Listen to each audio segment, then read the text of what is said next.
News 9 Sports with Lee Benson. Well, this is an absolute stunner. Lincoln Riley is leaving Oklahoma to be the next head coach at USC. Sports director Dean Blevins confirmed earlier today. In 5 years at Oklahoma, Riley went 55-10, but the 38-year-old coach leaves the Sooners after losing 2 of his final 3 games, including last night's 37-33 Bedlam loss at Oklahoma State. Now, News 9 contributor Dusty Dvorak says that he expects Bob Stoops to be the Sooners' interim head coach for Oklahoma's upcoming bowl game. But again, this is absolutely stunning news. For weeks, rumors had connected Riley to LSU. And just last night, after the Sooners lost to Oklahoma State, Riley said bluntly, quote, "I will not be the next head coach at LSU."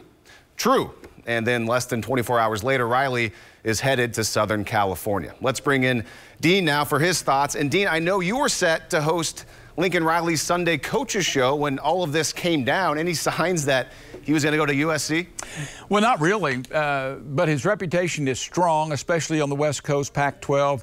Odd thing today, for the first time, you mentioned it, in 4 decades of hosting coaches shows, a coach called in to postpone for 4 hours. And then 3 hours later, Riley's people informed us there would be no show with Lincoln, so they didn't have one.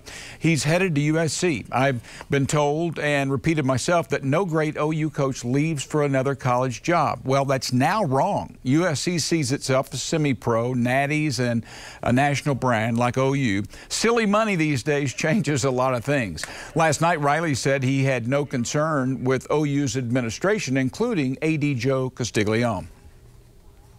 This isn't our first rodeo together, so we always have conversations about the future, and certainly with all that's getting ready that's changing right now in the college landscape, all that's getting ready to change for us is at some point here we transition into a new conference.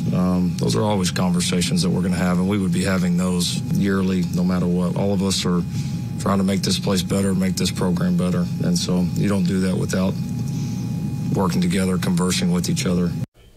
You know, even if you're a social media Riley detractor, and a source told me he was frustrated and kind of felt disrespected, the ramifications of this move now could be devastating. OU has several blue-chip players or commits from SoCal committed, including 5-star quarterback Malachi Nelson, who rounded up a bunch of local commits, really good players, committed to Oklahoma. Good chance they're like OU's #1 running back commit, Raleek Brown, who told ESPN, "Lincoln Riley's move changes everything for me." Even current quarterback Caleb Williams tweeted praise for Riley and ended by saying, "But that's all I'm saying right now." And get this, signing day is 3 weeks away. A new hire could come soon with recruiting and meeting with the players and considering opting out at this stage of college free agency. Lots to do. Lincoln Riley is a great coach and a good friend and a good man. However, the overall impact of his decision affects a lot of people, and it could be dramatic.